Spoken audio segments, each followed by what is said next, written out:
palabra. Recording in progress. Vale, ya te doy la palabra, Hugo, para que sigas y venga. nos enseñes algunas de las cositas que haces. Venga, adelante. ¿Me podrías dar permiso otra vez para compartir? Ay, discúlpeme, sí me despido. Está bien, gracias. Ya está. Venga. Listo. Ok. Nuevo. Ok. Entonces, ahora les voy a platicar sobre un análisis del habla de pacientes con trastornos del espectro de la esquizofrenia y cómo relacionamos un rasgo, un síntoma que se denomina habla desorganizada con ciertos rasgos lingüísticos y cómo tratamos de cuantificarlo utilizando técnicas computacionales con una mayor cantidad de dimensiones. A golpe de vista, esta creo que es una manera rápida de transmitir la idea de lo que significa habla desorganizada. Del lado izquierdo tenemos gráficas que muestran, digamos, de manera muy compacta el flujo de información del contenido del habla de dos pacientes con esquizofrenia. Y del lado derecho tenemos otras dos, pero de dos participantes que fueron controles en los estudios. Y de ambos lados, o en las cuatro gráficas, pueden observar que hay ciertos puntos, digamos, cierto contenido que parece que no fluye dentro de la avenida, digámoslo así, ¿no? Entonces, digamos que tenemos como un camino principal y en las cuatro gráficas se ve que hay ciertos puntos que se salen de ese camino principal. Pero lo que es característico de el habla desorganizada es que ese flujo de la información en cierto punto se empieza a desconectar. Se empieza a desconectar porque a veces empiezan a aparecer más y más y más temas y eso es algo que nos ocurre a todos, pero a los pacientes con este tipo de trastornos les cuesta muchísimo más trabajo regresar. O sea, yo puedo empezar a hablar de habla desorganizada y luego puedo empezar a hablar de incoherencia y después puedo empezar a hablar de discurso y luego puedo empezar a hablar de política y luego puedo empezar a hablar de mi familia, pero no me cuesta quizá tanto trabajo regresar y decir, ok, perdón, estaba hablando de habla desorganizada. Eso nos pasa a todos, pero a pacientes con este tipo de trastornos les cuesta mucho trabajo. Y eso es lo que fragmenta y es lo que queda representado en esos puntos que quedan fuera de las dos gráficas que están del lado izquierdo, comparado con los puntos que quedan fuera de las gráficas del lado derecho.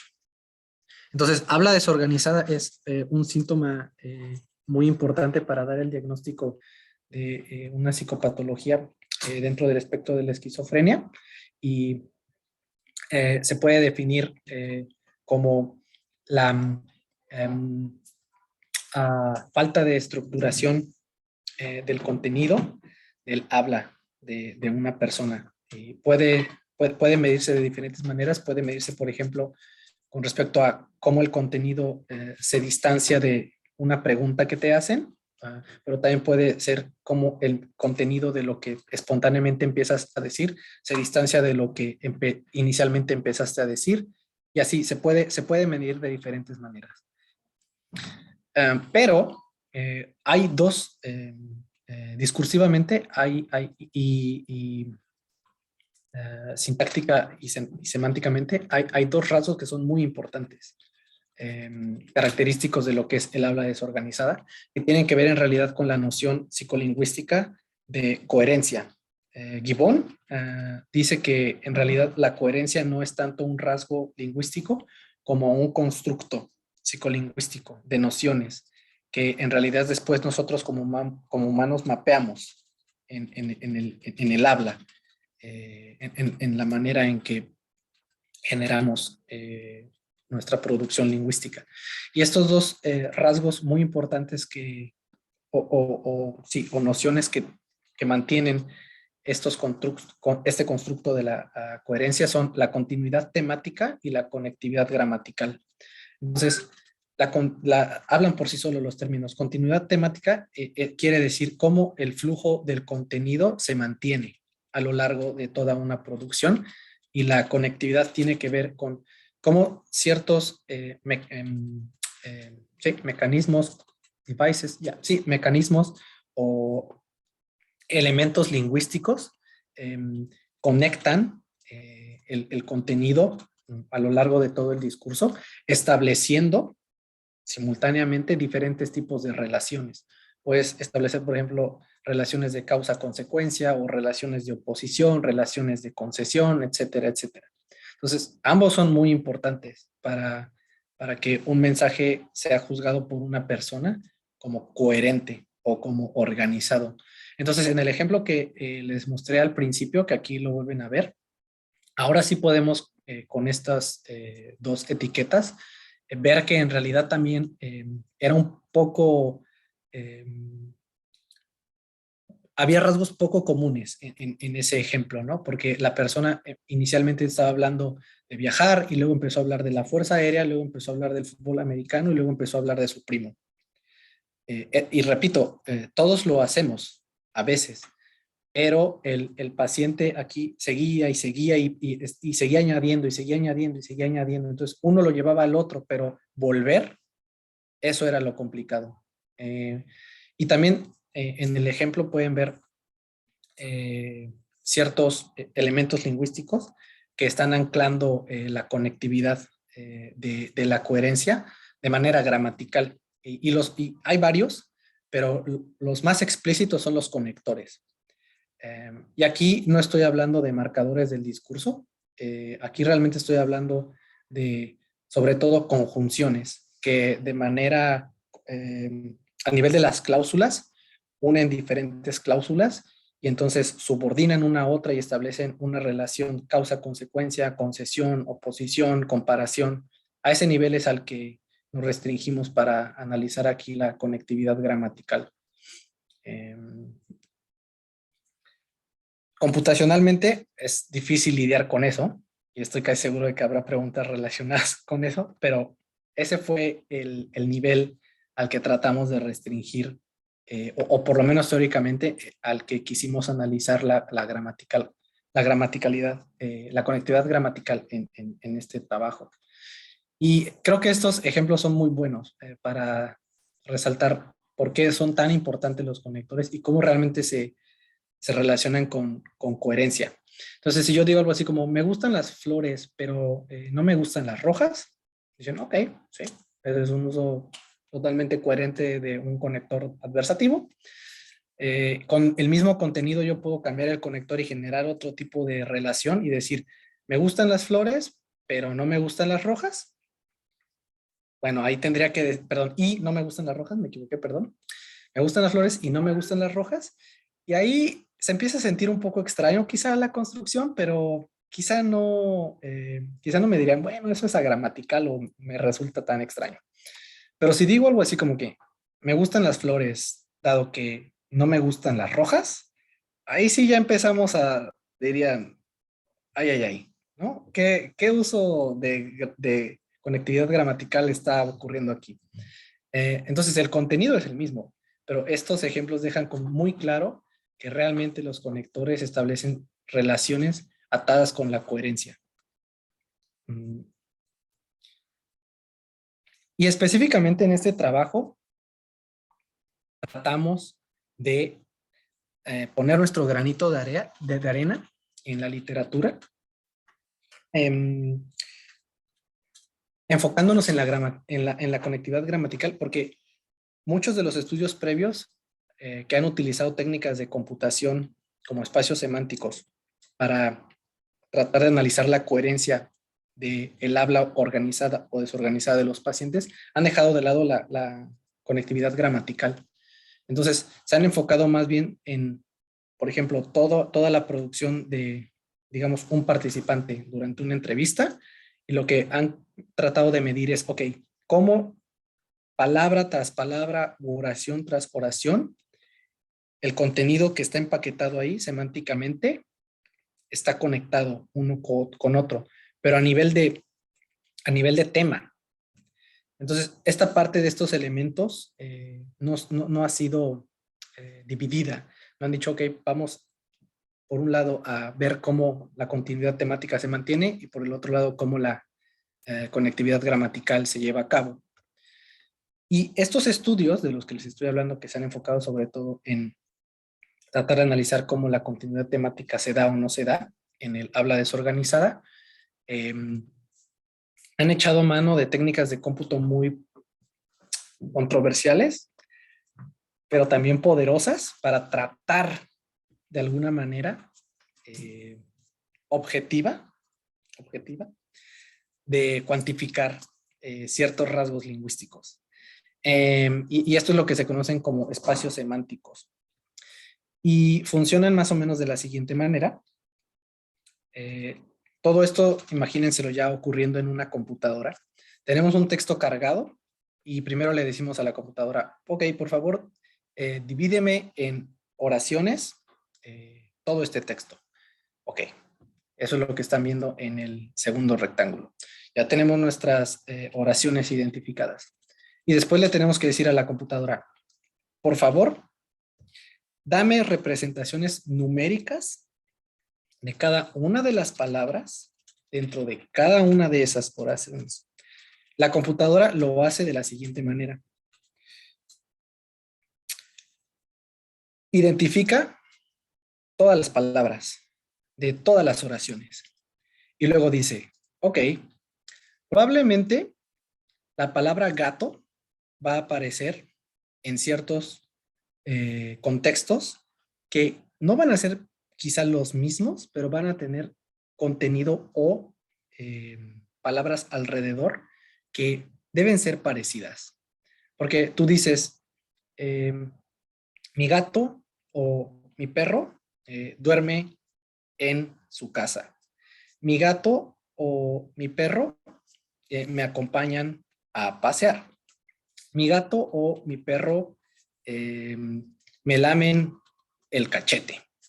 Entonces, gato y perro no son exactamente la misma palabra, pero en todos los ejemplos que les di, no creo que me digan que son ejemplos extraños. O sea, tanto un gato como un perro bien podrían haber hecho o experimentado cualquiera de esas situaciones. Entonces, lo que la computadora dice es, ok, ese tipo de palabras que comparten ese tipo de contextos probablemente también comparten ciertos rasgos semánticos. Y es más o menos la hipótesis, se llama hipótesis distribucional, de la que parten estos modelos computacionales. Y al final genera un número, o más bien genera una serie de números, le asigna una serie de números a cada palabra. Y esa serie de números, después abstractamente, se pueden utilizar, bueno, más bien matemáticamente, se pueden utilizar para saber cuán próximos o distantes esas representaciones o esos números de cada palabra se encuentran. Y como se puede hacer eso a nivel de palabra, se puede hacer también a nivel de oración. Y eso es en realidad lo que están viendo en el último de los rectángulos. Después de que se generó una representación numérica para cada palabra, se obtuvo una representación numérica para cada oración y después se puede hacer este cálculo para saber si esas representaciones numéricas se encuentran muy distantes entre sí o muy próximas entre sí. Entonces, si tenemos oraciones como nosotros fuimos al zoológico, o nuestro animal favorito es el elefante, o la capital de París es Francia, al generar un vector con todos esos números, podemos medir la distancia, o más bien el coseno, se pueden sacar con trigonometría este tipo de cálculos, para saber si se encuentran, digamos, si es un ángulo muy abierto, si es un ángulo obtuso o si es un ángulo agudo, el que está separando los vectores, y el coseno de esto es lo que se suele utilizar como medida de coherencia o incoherencia, o de similitud o de distancia.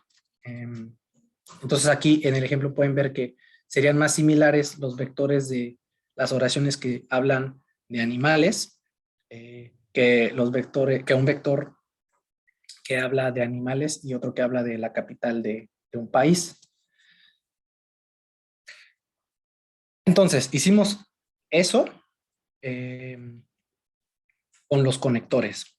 Y también nos interesaba saber si la frecuencia relativa o la proporción de los conectores era distinta entre los pacientes y controles. Y esta primera gráfica que les estoy mostrando es la de los resultados de la proporción de los conectores. También, basándonos en estudios previos, elegimos una, entre tantas, elegimos una clasificación de conectores que considera conectores de comparación, de contingencia, de expansión y temporales, pero nos dimos cuenta de que había ciertos conectores que se encontraban en más de una de estas, entonces tuvimos que generar una quinta, que fue la que denominamos multiclase. Y esta gráfica les está mostrando que en ambos grupos el patrón de uso es bastante similar.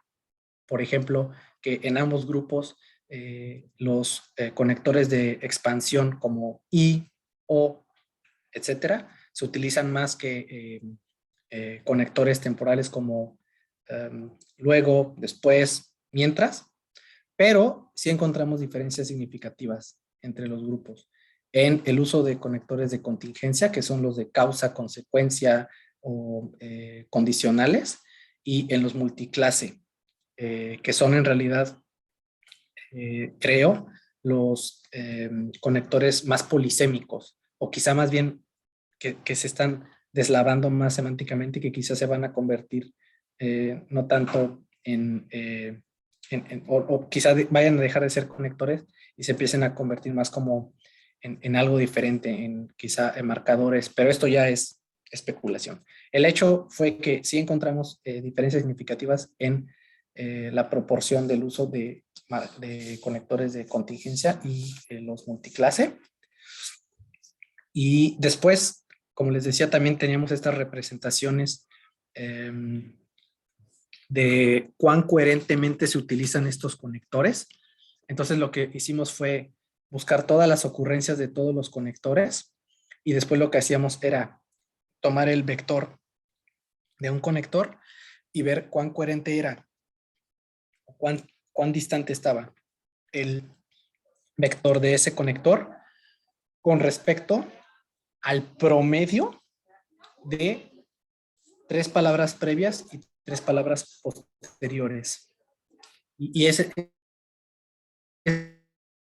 fue la medida que nosotros utilizamos para tratar de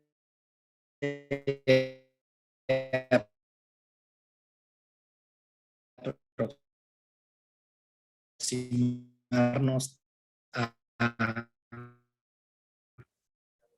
lo que nos pareció muy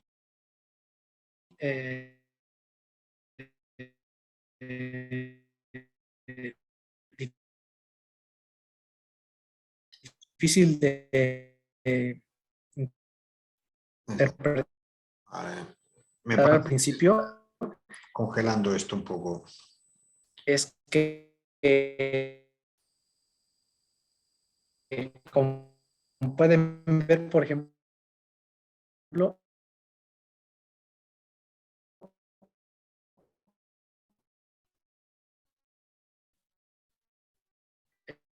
eh,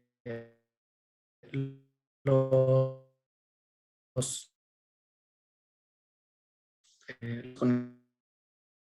o valor es menor en los pasos, que eso que ahí viene ya. Venga, no te escuchamos, estás. Mi internet parece que falló, perdón. Venga. Ok, entonces, aquí otra vez en corto, el hallazgo de que el valor del puntaje mínimo del uso de los conectores de temporalidad, ese valor fue mayor en los pacientes que en los sujetos control. Eso fue muy extraño porque eso significa que utilizaron menos incoherentemente que los controles, los conectores temporales. Y nos quedamos, ¿ah? ¿Cómo? Entonces, estuvimos buscando literatura para tratar de darle un sentido a ese hallazgo y la verdad fue muy sorprendente encontrar estudios previos que han relacionado precisamente los conectores temporales y la construcción o la macroconstrucción temporal del discurso. Han encontrado que eso está relacionado con el correcto funcionamiento cognitivo de los pacientes. Entonces, aquí la llamada de atención para los clínicos y los investigadores para seguir indagando es que quizá este tipo de marcadores estén relacionados con medidas del funcionamiento cognitivo. Entonces, quizá puedan ayudar, por ejemplo, a medir cosas como si va mejorando el paciente, si está reduciéndose sí, el síntoma, la gravedad del síntoma psicótico, etcétera. Pero no lo pudimos conectar, solo lo relacionamos con la literatura, así que es todavía trabajo por hacer, pero eso fue bastante sorprendente, porque los otros dos resultados sí son consistentes con estudios previos, porque que el puntaje máximo de los conectores de expansión sea menor, quiere decir que no pueden, que no logran construir utilizando ese tipo de conectores discursos tan, digamos, complejos como los controles, y que el rango sea menor quiere decir que quizá haya menos variabilidad en el tipo de elementos lingüísticos que suelen conectar con este tipo de conectores. Entonces quizá algo así como, supongamos, se utilizan y a lo mejor siempre conectan, no sé, una serie de cosas y esa serie de cosas no suele variar mucho. Algo así podría significar.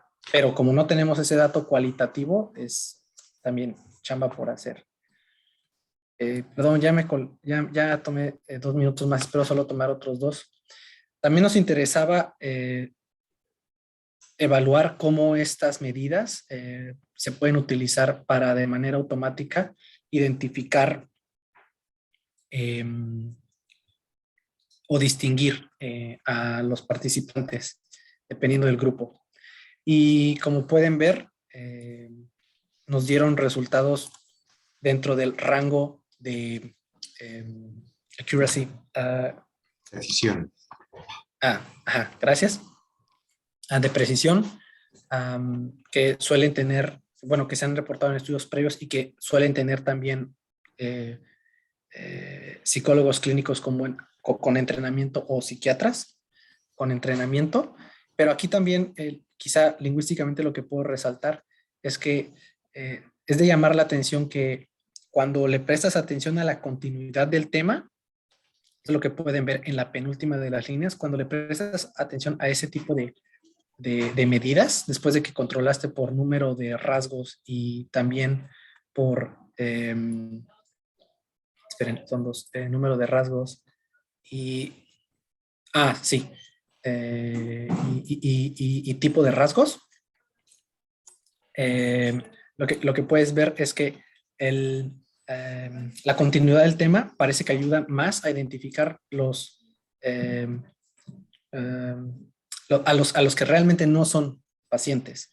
Y las medidas de conectividad gramatical parece que te dan mejores resultados para identificar a los que sí son pacientes. Entonces nosotros interpretamos esto como una llamada de atención para que en lo subsecuente la investigación sí tome en cuenta esta separación, porque parece que el diagnóstico se vuelve más preciso al tratar por separadas estas dos características de coherencia del habla. Y, ok, sí, un minuto más. Las conclusiones. Encontramos una reducción en la frecuencia de los conectores entre grupos, específicamente en los de contingencia y los multiclase. Y también creemos que los datos realmente apoyan la, a- la la interpretación que podemos hacer es que los datos sí realmente sugieren que los conectores capturan rasgos atípicos que quizá a los que no somos tan sensibles todos, pero que sí llegan a capturar ciertos rasgos atípicos relacionados con la organización o la coherencia del habla, y que parece que también son al menos prometedores. Quizá todavía no son del todo explicables o del todo confiables estas medidas, pero son prometedores. Al menos el aprovechamiento que algoritmos computacionales pueden sacar de ellos parece prometedor para que quizá algún día ayuden a los especialistas en Bueno, salud a así es hacer su la trabajo. investigación, ¿no? Sacas una cosa y vienen 30 después que mm, te sugieren, ¿no? Te apuntan tus propios resultados. Así es. Vale. Y bueno, mis colaboradores, y no sé si todavía haya un poco de tiempo para preguntas. Sí, O sí bueno, hay, son, ¿verdad? son muchas ideas, ¿no? A mí a nivel general me interesa que, que nos hables más de trastornos, ¿no? O me interesaría, vaya, porque tampoco hay tanto tiempo. La idea de los conectores me parece muy interesante.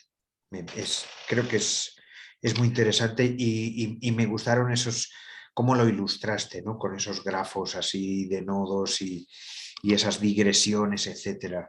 Eso me parece interesante y sí creo, ¿no? Que volviendo a ver ese ejemplo que nos diste del piloto y jugador de Ujú. rugby, dices, es verdad, como no me di cuenta, ¿no? Que ese era el asunto. Pero como bien dices, es una diferencia de grado con los Sí, casos no clínicos. Entonces, eso es muy interesante, ¿no? De que son diferencias difusas, no son exacto, diferencias categóricas. exacto. Y me parece que eso es muy interesante sobre el modo de realizar investigaciones, ¿no? De que antes sí se quería ver una línea de corte, ¿no? Tú estás enfermo, tú no, ¿no? Pero ahora somos más flexibles y me gusta que la investigación refleje ese modo de ver más flexible. No sé. Esa es más que pregunta, es una reflexión. No sé si tú quieres comentar algo más sobre este asunto. Mm, pues Sobre abonado un los, poquito. sí, Sí, sobre perdón. los continuos, los grados, en lugar de las categorías claramente diferenciadas. Mm, estoy de acuerdo con que la mentalidad o las creencias o eh, sí, suposiciones que tenemos al respecto están saludablemente entrando en controversia y que cada vez creo que más personas o más especialistas eh, a sí mismos se cuestionan la noción de la categoría como un ente que es totalmente exclusivo, y empezamos, creo, cada vez más a darnos cuenta de esta continuidad y de cómo realmente somos nosotros en un intento por darnos una explicación de lo que estamos estudiando, quienes eh, tratamos de la manera menos subjetiva posible de poner, aunque sea un criterio para decir, ok, a partir de aquí, aunque no sea categóricamente exclusivo, a partir de aquí empezaremos a considerar a las personas como pertenecientes a este o este otro grupo. Repito, ese tipo de mentalidad o de ideas creo que sí se están favoreciendo del cuestionamiento que nos hacemos, aunque también es problemático, porque cuando ya no lo vemos a nivel de grupos, sino cuando lo vemos a nivel de individuos, ahí es cuando empiezas a decir, bueno, pero si nada más me estoy enfocando en este individuo, ¿qué es lo que voy a considerar para este individuo como desviado, digamos, de cierta manera, ¿no? Como alejado de lo que sería su habla prototípica, por decirlo de alguna manera? O sea, ¿cuál es ese baseline? ¿Cuál es esa base, ese referente, ese criterio dónde empieza el continuo de esta persona, por decirlo de Ya, ya, alguna ya. manera? Vale. Ahí se empieza a complicar, y creo que también es algo que creo que nadie se atrevería a decir que ya está resuelto. Claro.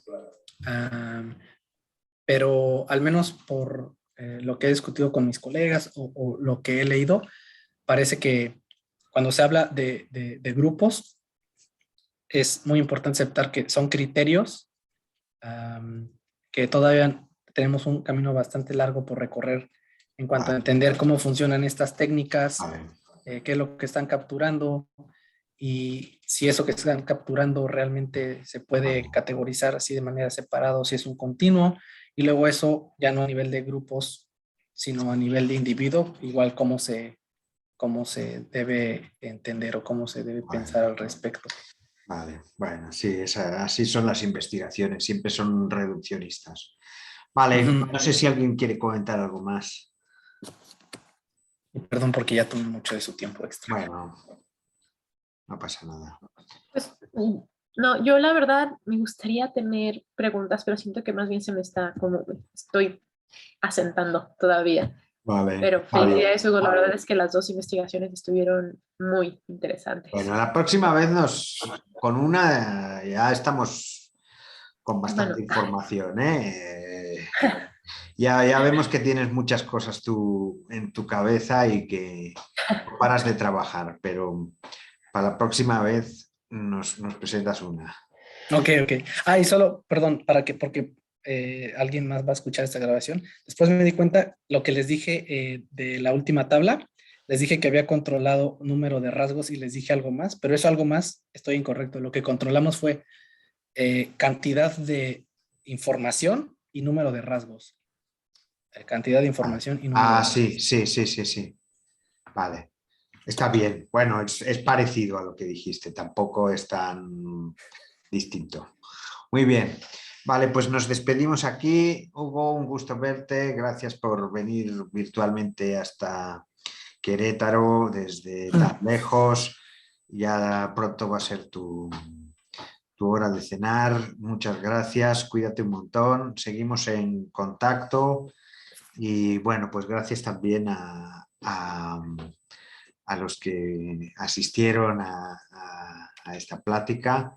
Nos vemos dentro de un mes. Cuídense mucho. Venga. Hasta luego. Gracias. Hasta Chao, luego. chao.